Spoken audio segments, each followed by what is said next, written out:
Good morning students. मैं अशोक कुमार हड़ाला आपके विद्यालय सैनिक विद्या मंदिर उच्च माध्यमिक विद्यालय मुख्य भवन आगरा फाटक बांदीपुर में स्वागत करता हूं। जैसे कि आप सबको पता है, ग्लोबल क्राइसिस वैश्विक महामारी कोविड-19 पूरे विश्व में है। इस वजह से ऑफलाइन क्लासेस का चलना संभव नहीं हो पा रहा। इस टेक्नोलॉजी के युग में सोशल मीडिया का उपयोग करते हुए और बच्चों के भविष्य को देखते हुए और टाइम का सदुपयोग करने के लिए हम लोगों ने ऑनलाइन क्लासेस का कंडक्ट की है। इन ऑनलाइन क्लासेसों में आप लोगों का मैं केमिस्ट्री का पोर्शन करवाऊंगा। आपको पता है 3 ऑप्शन सब्जेक्ट हमारे फिजिक्स, केमिस्ट्री और मैथ। फिजिक्स, केमिस्ट्री और बायोलॉजी, चाहे वो बायोलॉजी ग्रुप के बच्चे हों चाहे मैथ्स ग्रुप के बच्चे हों, उन सब के लिए केमिस्ट्री मैं करवाऊंगा। इस केमिस्ट्री का जो सिलेबस है, इस केमिस्ट्री के सिलेबस को अगर हम बेटा देखें ध्यान से, तो इस केमिस्ट्री के सिलेबस को हम RBSE के नाम से जाना जाता है। RBSE का मतलब है Rajasthan board of secondary education Ajmer. हमारे राजस्थान राज्य में यह RBSE है, वो बोर्ड की परीक्षाओं को कंडक्ट करता है, बोर्ड की परीक्षाओं का आयोजन करता है। इसका जो केमिस्ट्री का पेपर आता है, इसी केमिस्ट्री का जो पेपर आता है, इस केमिस्ट्री के पेपर की अगर बात करें तो ये केमिस्ट्री का पेपर 100 मार्क्स का होता है। ये केमिस्ट्री का पेपर 100 मार्क्स का होता है। इन 100 मार्क्स को 3 भागों में डिवाइड कर रखा है। इन 100 मार्क्स को 3 भागों में डिवाइड कर रखा है। पहला जो भाग होता है 56, 14, 30। 56, 14, 30। ये थ्योरी का पार्ट है, ये हमारा सेशनल वर्क है और ये हमारा प्रैक्टिकल है। तो टोटल बैग हमारे पास 100 हो जाते हैं। कितने हो जाते हैं? 30 नंबर का जो प्रैक्टिकल है वो आपको जनवरी 5 में होता है। ये आपके ऊपर डिपेंड है कितना इसमें आप अच्छे से कर पाए जाते हो, मिलेगा। ये 40 है सेशनल, पूरे साल भर की आपकी जो गतिविधियां हैं उनको देखते हुए 14 नंबर दिए जाते हैं। इसके बाद में 56 नंबर का आपका थ्योरी का पेपर होता है। ये वाला भी पोर्शन हो जाता है बच्चों का टीचर के सहयोग से, स्टूडेंट के सहयोग से। ये वाला पोर्शन भी हो जाता है। स्टूडेंट को सबसे ज्यादा मेहनत थ्योरी में करनी पड़ती है, क्योंकि ये 56 नंबर है, ये तो आपके 30 + 14 मतलब 44 नंबर तो आपके आने आने। अब डिपेंड करता है कि आप इसमें से कितने लिखे हैं। सपोज करो आपको 30 नंबर प्रैक्टिकल में मिलते हैं और सपोज करो आपको 14 नंबर 17 में मिलते हैं और यहाँ आप 56 में से अगर 54 नंबर लाते हो तो आपका स्कोर हो जाता है 98। अगर आप सपोज करो 30 नंबर आपको प्रैक्टिकल में लाते हैं, 40 नंबर आपको सेशन में मिलते हैं और यहाँ थ्योरी में आप नंबर लाते हैं 6, तो आपका जो स्कोर हो जाएगा वो हो जाएगा कितना? 50। कितना हो जाएगा? 50। इसके बाद भी आप फेल हो, क्योंकि थ्योरी में आपको मिनिमम क्वालिफाइंग नंबर लाना ही पड़ेगा। ठीक है,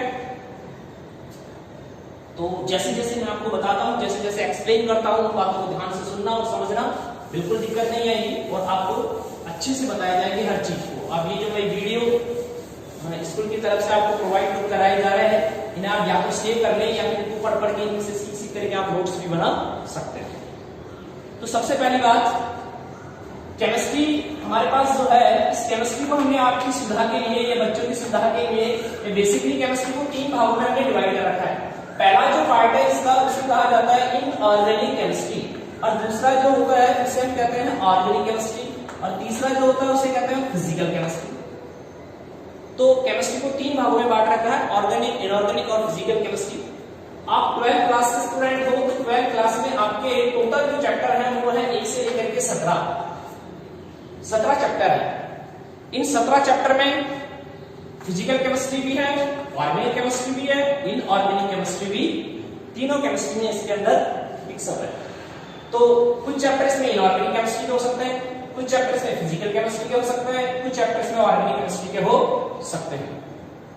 तो तीनों केमिस्ट्रियां हैं, इसमें से इनऑर्गेनिक भी है, ऑर्गेनिक भी है, फिजिकल भी है।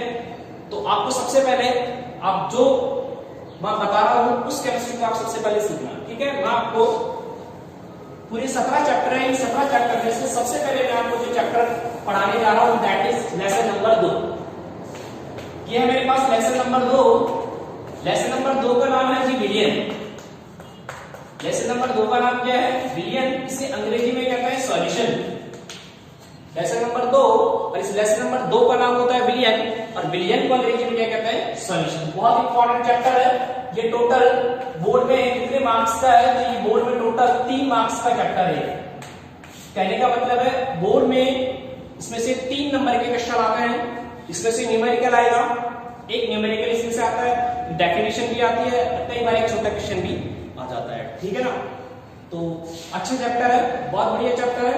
बस ज्यादा टेंशन नहीं लेनी, मेरी बात सुननी है ध्यान से, उसको समझना है। मैं जो समझा रहा हूं आप उसको अच्छे से समझते जाइए, आपको सब कुछ सीखने को मिलेगा। ठीक है? तो आप रेडी हैं? या तो आप नोट्स बना सकते हैं या फिर हमारी ऑडियो को, वीडियो को सेव करके अच्छे से सुन सकते हैं।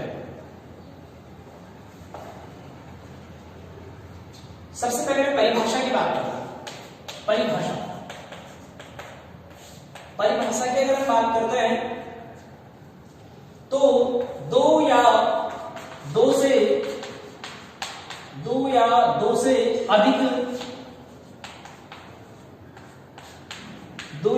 अधिक पदार्थों का सममांगी मिश्रण, 2 या 2 से अधिक पदार्थों का सममांगी मिश्रण विलयन कहलाता है। 2 या 2 से अधिक पदार्थों का सममांगी मिश्रण विलयन कहलाता है। ये डेफिनेशन है, बुक में लिखी हुई है, आप बुक परचेज कर लीजिएगा। 10th का और 12th का सिलेबस चेंज नहीं हुआ है। 9th और 11th में एनसीईआरटी का पैटर्न चलेगा,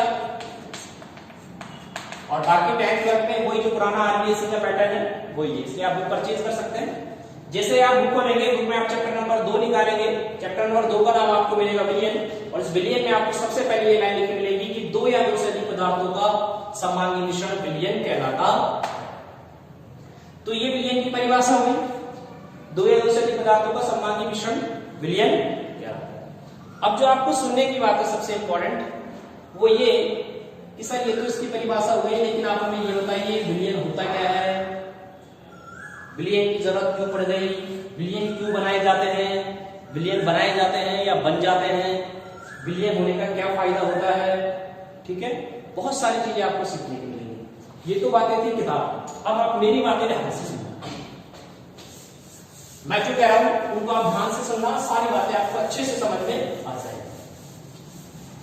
देखिए सबसे पहले हम स्टार्ट करते हैं, मैं यहां से लिखूंगा आपको, ये मेरे पास है परमाणु। परमाणु मिलकर किसका निर्माण करते हैं? अणु का। अणु मिलकर किसका निर्माण करते हैं? यौगिक का। यौगिक का निर्माण कब करेंगे? जब ये निश्चित अनुपात में मिलाए जाएंगे। किसमें मिलाए जाएंगे? निश्चित अनुपात में। अगर इन्हें निश्चित अनुपात में मिलाया जाता है तो यौगिक का निर्माण होता है। और इन्हीं अणुओं को अगर अनिश्चित अनुपात में मिलाया जाता है तो किसका निर्माण होता है? मिश्रण का। किसका निर्माण होता है? मिश्रण का। 2 या 2 से अधिक अणु यदि निश्चित अनुपात में रासायनिक सहयोग करते हैं तो उसे यौगिक कहते हैं, और 2 या 2 से अधिक अणु अगर अनिश्चित अनुपात में रासायनिक सहयोग करते हैं तो उसे क्या नाम दिया जाता है? मिश्रण। अब मिश्रण भी बेटा 2 प्रकार का होता है। मिश्रण कितने प्रकार का होता है? 2 प्रकार का। एक हमारे पास होता है सममांगी मिश्रण, एक होता है सममांगी मिश्रण, और दूसरा हमारे पास जो होता है उसे कहा जाता है विषमांगी मिश्रण। तो 2 तरह के मिश्रण मेरे पास हो गए, एक हो गया सममांगी मिश्रण और एक हो गया विषमांगी मिश्रण। ठीक है? ये जो सममांगी मिश्रण बनता है, इसी सममांगी मिश्रण को हमने नाम दिया है विलयन। क्या नाम दिया है? विलयन। इसी सममांगी मिश्रण को हमने नाम दिया है विलयन। अब सुनिए, एक चीज क्लियर करता हूं आपकी। सबसे पहले मैं बात करूंगा आपसे परमाणु। परमाणु किसे कहते हैं? परमाणु को अंग्रेजी में कहा जाता है बेटा एटम। परमाणु को अंग्रेजी में क्या कहते हैं? एटम। एटम का मतलब किसी भी पदार्थ का वह छोटे से छोटा कण जिसे और आगे विभाजित नहीं किया जा सकता हो तथा जिसका स्वतंत्र अस्तित्व संभव नहीं हो तथा जो रासायनिक अभिक्रिया में भाग लेता हो, क्या कहलाता है? परमाणु। हाइड्रोजन का परमाणु H होता है, ऑक्सीजन का परमाणु O होता है, नाइट्रोजन का परमाणु N होता है। दूसरा चीज हमारे पास आता है दैट इज अणु। अणु को अंग्रेजी में कहते हैं बेटा मॉलिक्यूल। क्या कहते हैं? अणु क्या होता है? अणु का डेफिनेशन लिखता हूं जब परमाणु आपस में संयोग करते हैं तो किसका निर्माण करते हैं? अणु का। परमाणु परमाणु से मिलेगा तो किसका निर्माण करेगा? अणु का निर्माण करता। फॉर एग्जाम्पल, ये मेरे पास ऑक्सीजन है और ये मेरे पास ऑक्सीजन है, तो किसका निर्माण होगा? O2। ये मेरे पास हाइड्रोजन है, ये मेरे पास हाइड्रोजन है, तो किसका निर्माण होगा? H2 का। ये मेरे पास नाइट्रोजन है, ये मेरे पास नाइट्रोजन है, तो किसका निर्माण होगा? N2 का।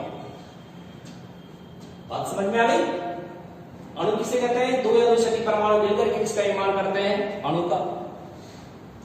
अब अणु की भी बहुत सारी कैटेगरी हो सकती है। द्विपरमाणु, द्विपरमाणु अणु, जब दो ही परमाणु हो तो उसे द्विपरमाणु अणु कहेंगे, जैसे O2 हुआ। ठीक है, उसके बाद में मेरे पास आ जाता है बहुपरमाणु। बहुपरमाणु, बहुपरमाणु जब दो से अधिक परमाणु हो तो उसे बहुपरमाणु कहते हैं, जैसे NH3 हो गया, जैसे H2 हो गया, तो ये बहुपरमाणु हो जाएंगे। तो ये बात हमारी किसकी क्लियर हो गई? अणु की। वापस से देखिए, परमाणु आपस में मिलकर के अणु का निर्माण करते हैं। अणु निश्चित अनुपात में रासायनिक संयोग करके यौगिक का निर्माण करते हैं। अणु अनिश्चित अनुपात में रासायनिक संयोग करके मिश्रण का निर्माण करते हैं। और ये जो मिश्रण होता है ये दो प्रकार का होता है, एक होता है समांगी मिश्रण और एक होता है विषमांगी मिश्रण। समांगी मिश्रण जो बनता है, इसी समांगी मिश्रण को नाम दिया जाता है विलयन। इसी समांगी मिश्रण को नाम दिया जाता है विलयन। अब इन सबको समझने से पहले सबसे पहले मैं आपको सीखना पड़ेगा परमाणु। परमाणु की डेफिनेशन क्लियर है? पदार्थ का सबसे छोटा कण जिसका स्वतंत्र अस्तित्व संभव नहीं हो, रासायनिक अभिक्रियाओं में भाग लेता हो, क्या कहलाता है? परमाणु। The smallest part of the matter which has the self existence and can not be further divided and take part in a chemical reaction known as atom. Atom के बाद में आता है अणु। परमाणु आपस में संयोग करके क्या बनाते हैं? अणु का निर्माण करते हैं। अब द्विपरमाणु अणु, अगर दो परमाणु हो तो द्विपरमाणु और दो से ज्यादा हो तो बहुपरमाणु। ठीक है, यहां तक बात क्लियर हो गई। अब उसके बाद जो अगली चीज आपको समझनी है वो ध्यान से समझिए। परमाणु के बाद में नेक्स्ट हमारे पास आता है यौगिक। क्या आएगा हमारे पास? यौगिक। हमारे पास अगला जो टॉपिक आएगा यौगिक। यौगिक को अंग्रेजी में कहते हैं बेटा कंपाउंड। क्या कहते हैं? कंपाउंड। यौगिक को अंग्रेजी में क्या कहते हैं? कंपाउंड। यौगिक क्या होता है? जब दो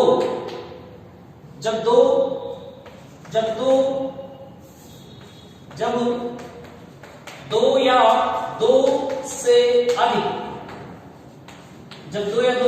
अणु निश्चित अनुपात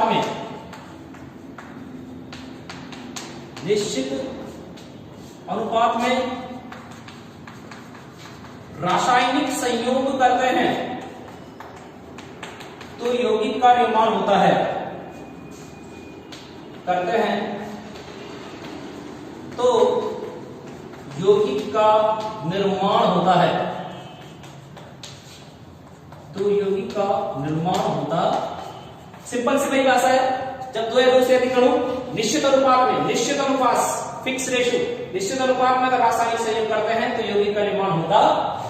फॉर एग्जांपल सपोज करो मेरे पास ये H2 है और ये मेरे पास O2 है। हाइड्रोजन और ऑक्सीजन जब आपस में रासायनिक अभिक्रिया करती हैं तो जल का निर्माण करती हैं, अर्थात 2 मोल हाइड्रोजन 1 मोल ऑक्सीजन के साथ अभिक्रिया करके 2 मोल जल का निर्माण करते हैं।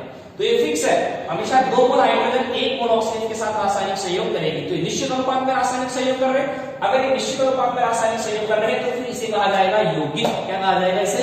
यौगिक। एक और एग्जांपल है मेरे पास है N2 + 3H2। जब ये दोनों अभिक्रिया करेंगे तो क्या बनाएंगे? 2NH3। 2NH3। यहाँ नाइट्रोजन का अनुपात 1 है, हाइड्रोजन का अनुपात 3 है, अर्थात 1 मोल नाइट्रोजन 3 मोल हाइड्रोजन के साथ अभिक्रिया करके 2 मोल अमोनिया बनाती है। ये निश्चित अनुपात में संयोग कर रहे हैं, जिसका मतलब ये क्या है? यौगिक। तो यौगिक की परिभाषा हुई, जब दो या दो से अधिक अणु निश्चित अनुपात में अगर रासायनिक संयोग करते हैं तो उसको यौगिक का निर्माण होता है। H2O एक यौगिक है। H2O एक अणु भी होता, क्योंकि परमाणु से मिलकर बना है इसलिए अणु है। अब इसमें एक हाइड्रोजन का अणु काम में आ रहा है और एक ऑक्सीजन का अणु काम में आ रहा है, तो ये क्या हो गया? यौगिक भी हो गया। ठीक है, अब ये देखो निश्चित अनुपात में संयोग कर रहे हैं, निश्चित अनुपात में, ये निश्चित अनुपात में संयोग कर रहे हैं, तो इसका मतलब ये यौगिक है।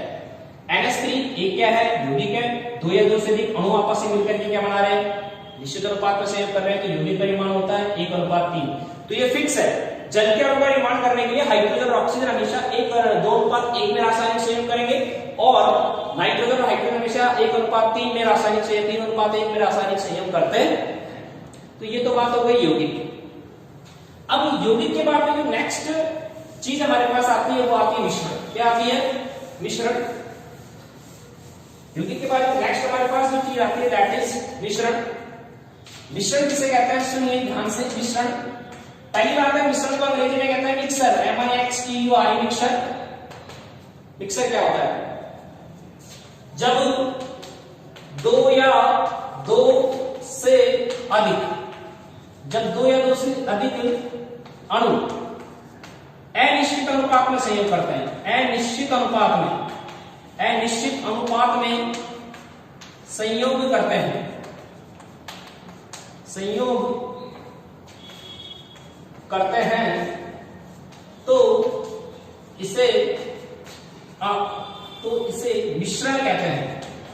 तो इसे मिश्रण कहते हैं, जब दो या दो से अधिक अणु अनिश्चित अनुपात में संयोग करते हैं तो इसका निर्माण होता है, मिश्रण का निर्माण होता। सपोज कीजिएगा ये मेरे पास क्या है, ये मेरे पास एक बीकर है, ये मेरे पास क्या है, एक बीकर है, और ये मेरे पास क्या है, एक बीकर है। ये मेरे पास तीन बीकर है, इस बीकर के अंदर भी क्या है मेरे पास, इस बीकर के अंदर 100 ml वाटर है, 100 ml वाटर है। इस बीकर के अंदर भी मेरे पास क्या है, 100 ml वाटर है, इस बीकर के अंदर भी 100 ml वाटर है, और इस बीकर के अंदर भी मेरे पास क्या है, 100 ml वाटर है। तीन बीकर है, तीनों के अंदर 100 ml वाटर है।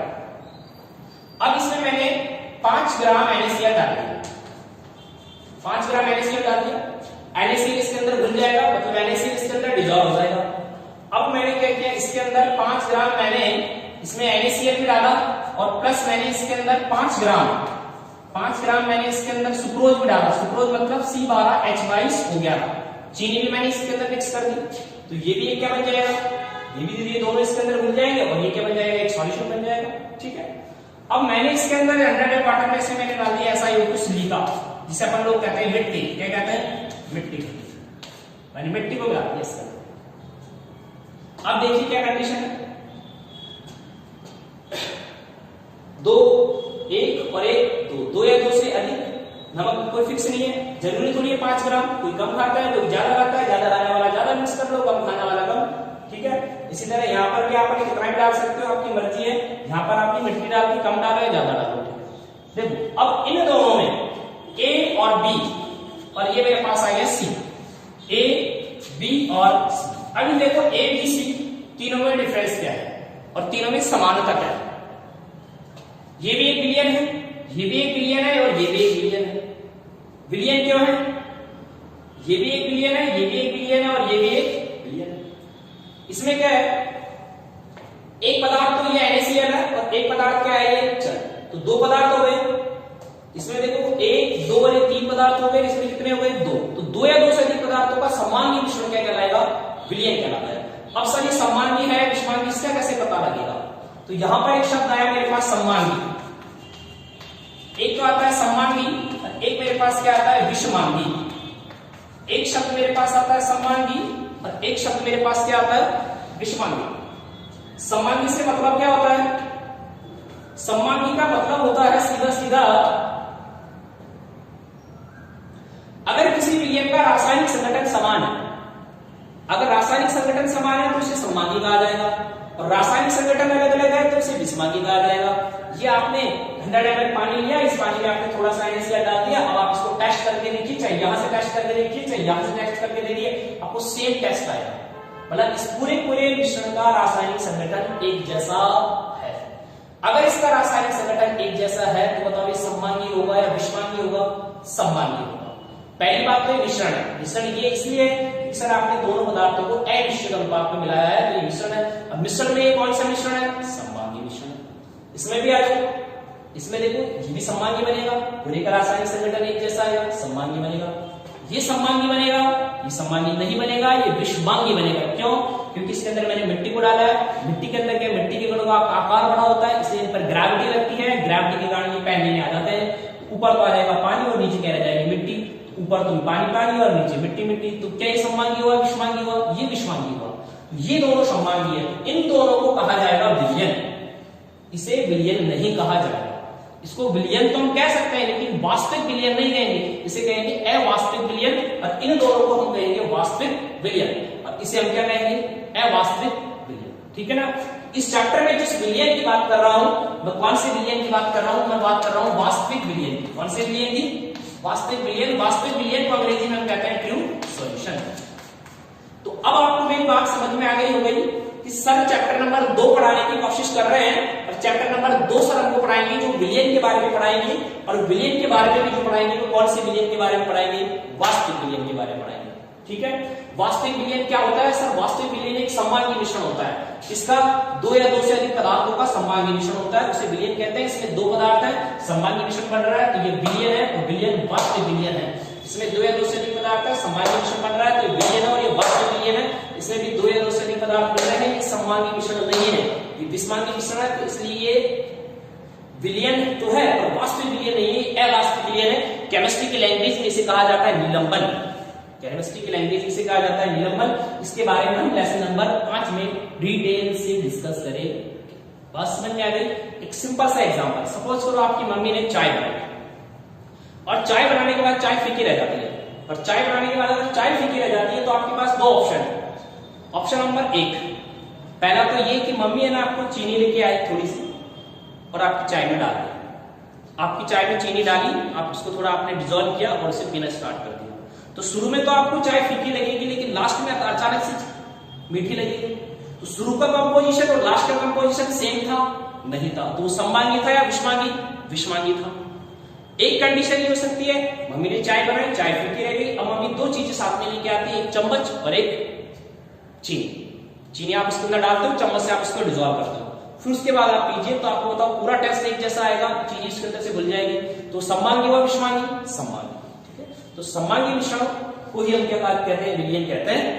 तो बेटा ये चीजें आपको क्लियर होनी चाहिए कि विलियन कैसे बनता है। सबसे पहले हमने सोचा हमारे पास था परमाणु, परमाणु को हमने मिक्स किया तो अणु बन गया, फिर अणु जब आपस में अनिश्चित अनुपात में मिले तो यौगिक बन गया, और अणु जब अनिश्चित अनुपात में मिले तो क्या बन गया? मिश्रण बन गया। और ये मिश्रण भी दो प्रकार का हुआ, सममांगी और विषमांगी। ये दोनों सममांगी मिश्रण के एग्जांपल है, और ये विषमांगी मिश्रण के एग्जांपल है। तो इसी सममांगी मिश्रण को हम क्या कहते हैं? विलियन कहते हैं। तो आपको ये समझ में आ गया कि विलियन किसे कहते हैं? दो या दो से अधिक पदार्थों का सममांगी मिश्रण ही विलियन कहलाता। अब देखो कुछ विलियन का निर्माण मैं आपको करके बताता हूं कि विलियन कैसे बनाए जा सकते हैं।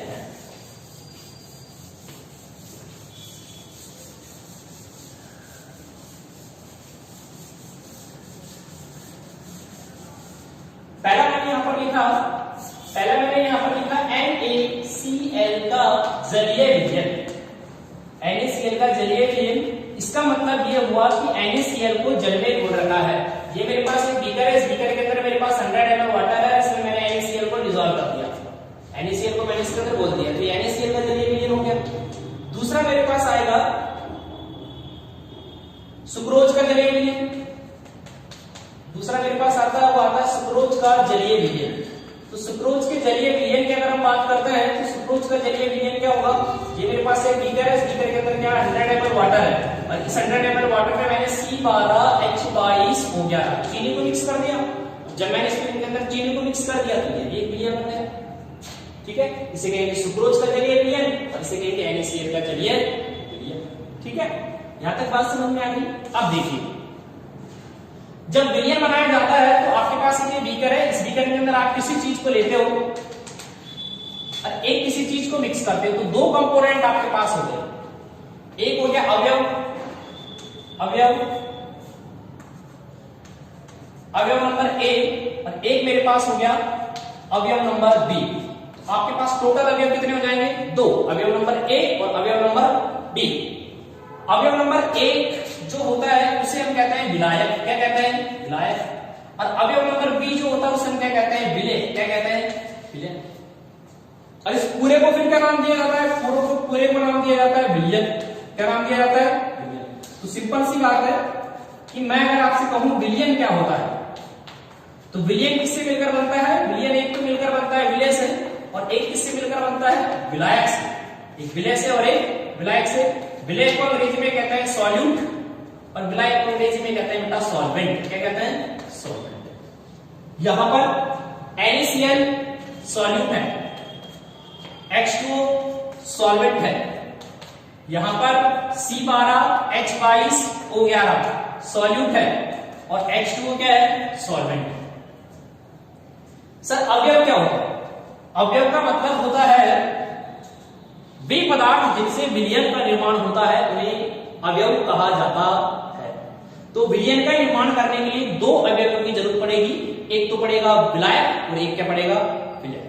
तो अवयव की डेफिनेशन, वे पदार्थ जिनसे विलयन का निर्माण होता है अवयव कहलाते हैं। सामान्यतः एक विलयन में दो अवयव हो सकते हैं, एक विलायक हो सकता है और एक क्या हो सकता है? विलय हो सकता है। ठीक है, तो विलयन के लिए विलयन बराबर हो जाएगा विलय प्लस विलायक। विलय को अंग्रेजी में कहेंगे सॉल्यूट, इसे क्या कहेंगे? सॉल्वेंट। NaCl क्या है? सॉल्यूट है और ये क्या है? सॉल्वेंट है। ये C12H5 ये चीनी और ये जल, ये नमक का जलीय विलयन और ये चीनी का जलीय विलयन है, सुक्रोज का जलीय।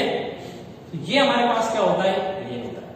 ठीक है, इतनी बातें आपको समझ में आ गई। नेक्स्ट अगली क्लास में डिस्कस करेंगे। Thank you.